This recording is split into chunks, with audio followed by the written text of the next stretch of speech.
You ask Tiger to solve. This deals with linear equations with one unknown. The final result is x equals 6/25. Let's solve it step by step. Simplify the expression. Multiply the fractions. Expand the parentheses. Multiply the coefficients. Simplify the arithmetic.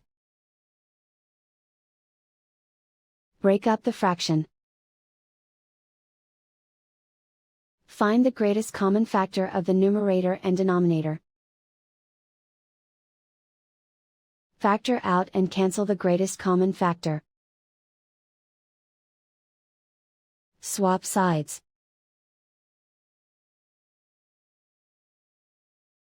Group all constants on the right side of the equation.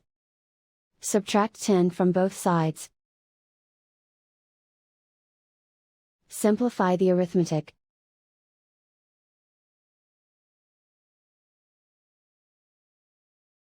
Isolate the x. Multiply both sides by inverse fraction 2/25.